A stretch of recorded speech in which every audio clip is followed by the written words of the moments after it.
the New York Knicks. So the New York Knicks last night lost to the Philadelphia 76ers 112-106 behind the guy himself, Tyrese Maxey. Balled out. 46 points, 9 assists, 5 rebounds on 56.7 from the field, 58.3 from 3. He shot 7 of 12 from 3. 5 of 8 from the free throw line, 62.5%. And, Joel Embiid, who looked really hobbled throughout the game and just not aggressive, also gave 19, 10 assists, 16 rebounds, and was 7 of 19 from the field, 1 of 4 from 3 for 25%. And Tobias had a good game as well, 19 points, 8 rebounds, 1 assist. He shot 3 of 6 from 3. And on the other side, for the Knicks, Jalen Brunson had himself another 40-piece. He gave the Philadelphia 76ers 40 points on 13 of 15 shooting, 46.9%, 4 of 11 from 3, 36.4.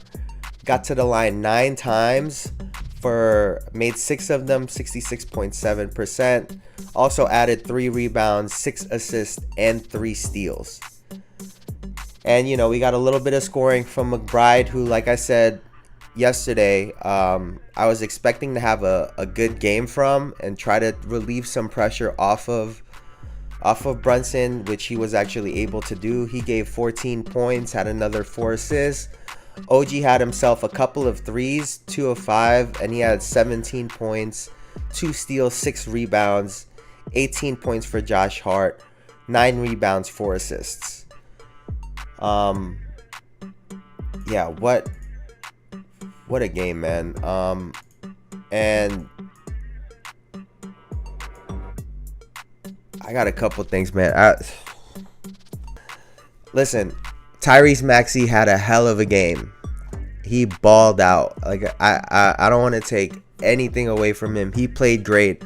I don't know if him and Embiid had a conversation, if he just had a sense. Embiid just wasn't aggressive early on, right? He wasn't looking for his shots. He wasn't the same. He wasn't the same guy that we've seen throughout the series. And let's see what the first quarter was looking like. Like, he only had 3 through the first. Maxey had 11. In the second, I think he tried to pick it up a little bit. He had 5, but it just wasn't. It wasn't kind of like what the games that we have been noticing before, where he was able to get going a little bit earlier. That's why they would have these leads, at some point, these 10-point leads. And Maxey was just getting loose, and I couldn't believe they weren't double teaming him. I can't. Let's just find it, man.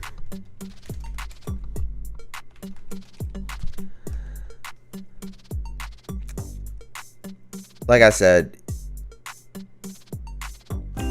he was phenomenal, and I couldn't. I'm gonna try to find this as well too, because I could not believe that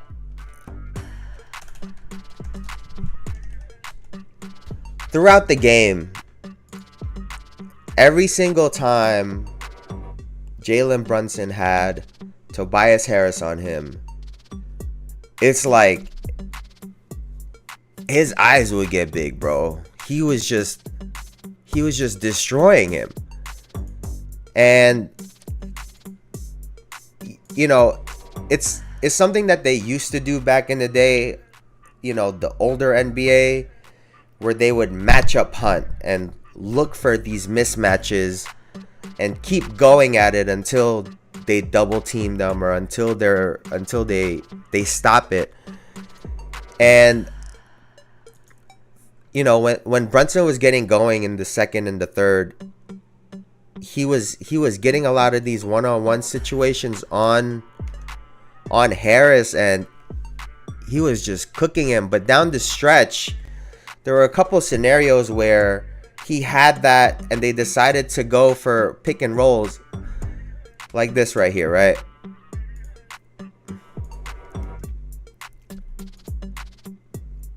Right, so like right here, he's been taking this one-on-one the whole time, but he's scored on him a few times already. So instead, they go for this pick and roll. I'm assuming to try to get the other guys involved because Brunson was already going. And they were able to get a shot here, right?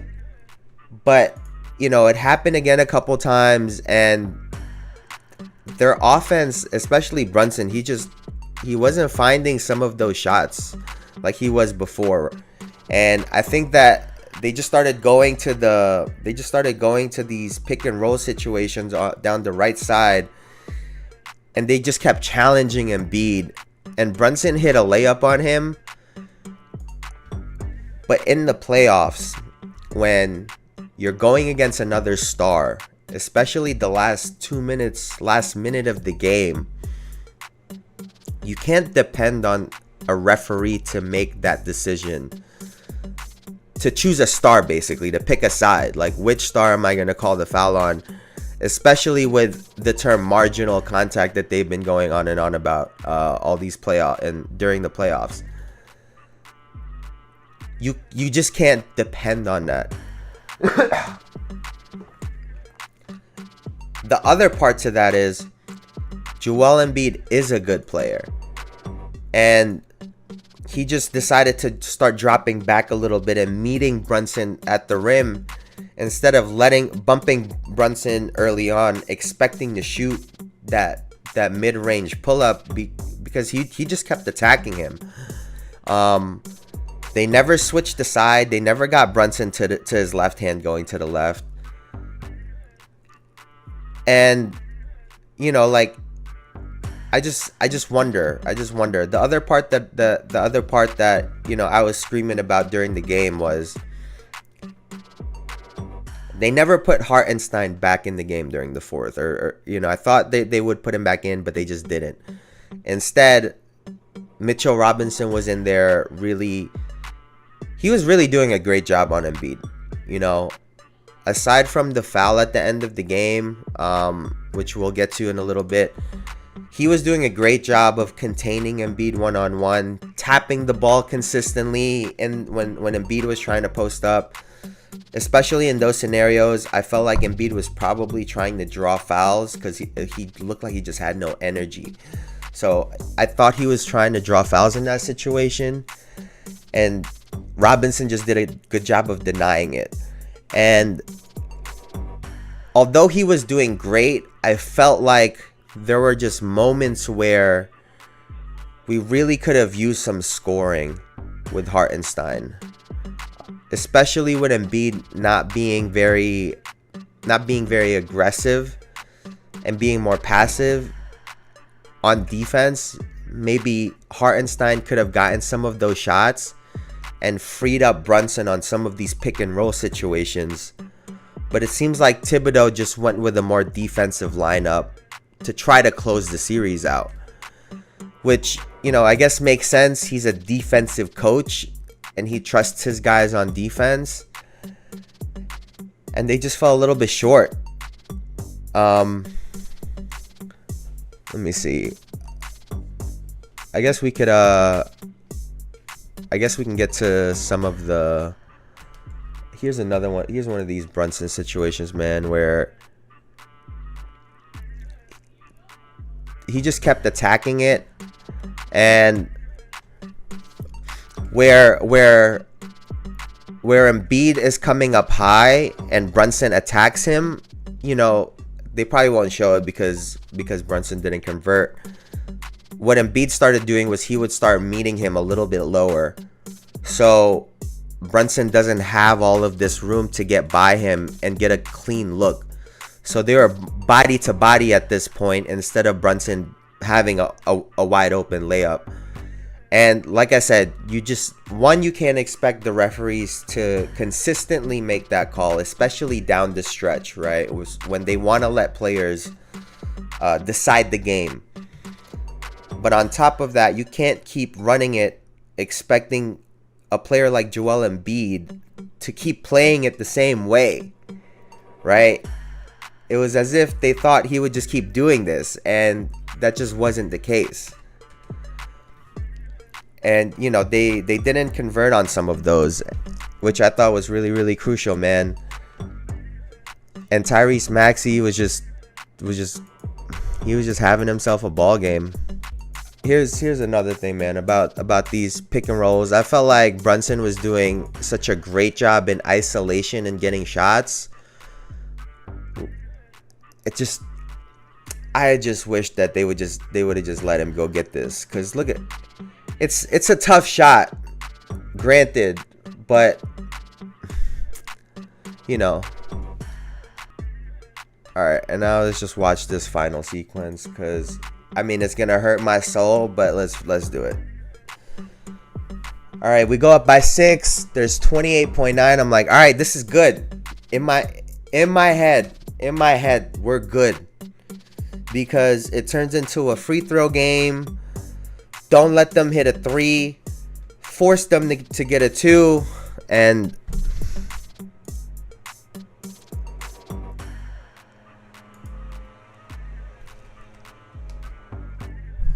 listen, I get it. Robinson tried, man.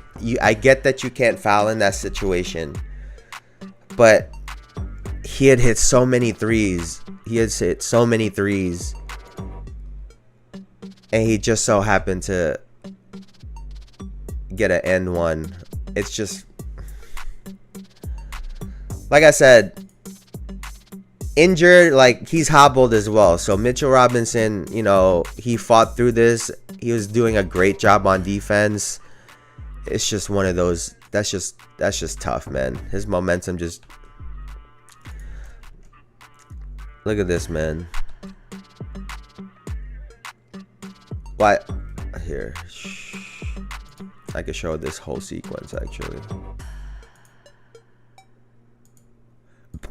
Excuse me.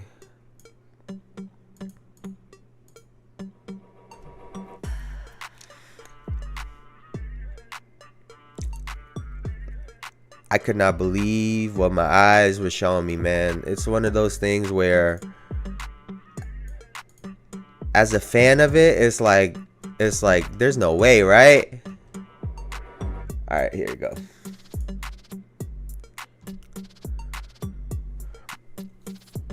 All right, they're trapping him. They get it up. They're moving. They're trying to kill a little bit of time, but they do still need to attack.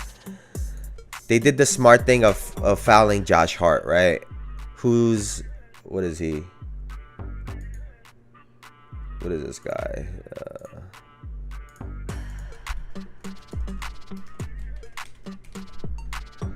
For the year, right? For the year, he is a 79.1% free throw shooter. It's not great. Definitely not great. But you look for, he's, you know, one of their guys. You gotta hit these free throws, man. Like, you gotta hit that, bro. You gotta hit that and make it a 2-possession game.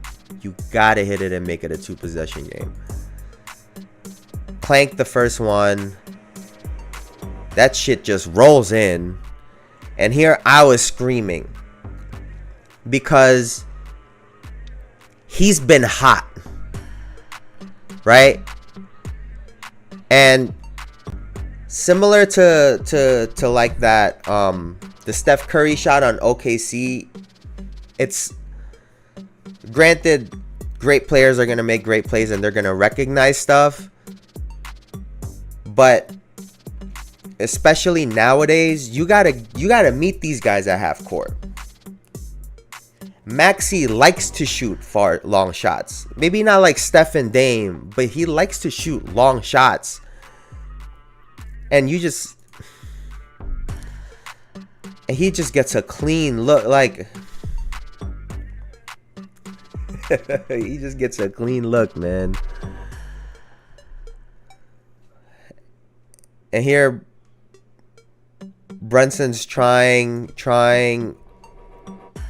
you know. Oh, I didn't even fucking. Here you go. We played this out. I was screaming, man, because he's been on fire, and we know they need a 3. They have no timeouts, right? He needs to shoot a 3, and you got to start picking these guys up at half court, right? You see him setting this pick, you force him to blow by you, right? You force him to blow by you, because what's going to happen is you're going to trail him, and he's going to have to shoot with you behind him. But he got to step into a 3. And,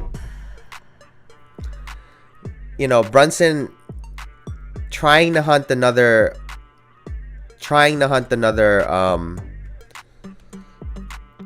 foul, right?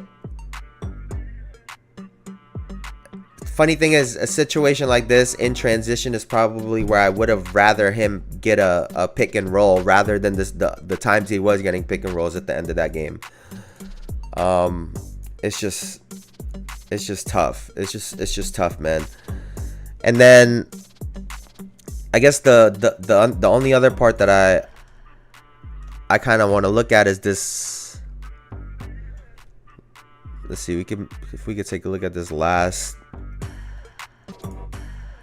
Right, so we're down to 24.2 left, right? And like I said, for whatever reason, he's been just living on this. He's just been living on this side of the floor in the end of the game. I don't really understand why, but you know, the few times he did get looks on the left side, he was able to get some shots, but he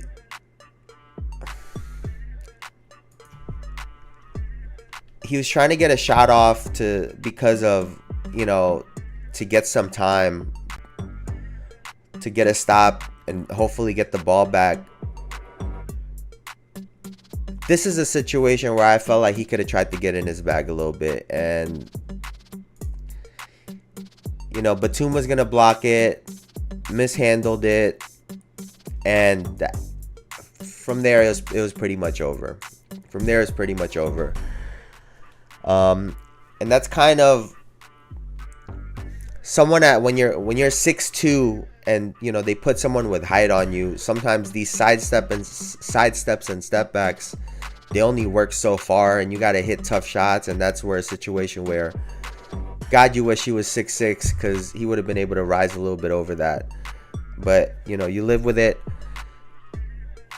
The Knicks have a game tomorrow night, and they have to win that game, man. I'll be honest, they have to win that game, because if they don't, it's going to be tough. They're going to have a lot of pressure going back home at the Garden. They have to win that game. It's a road game. They had a great game on the road the last time, and they need to be able to close it out, right? They need to be able to close that out.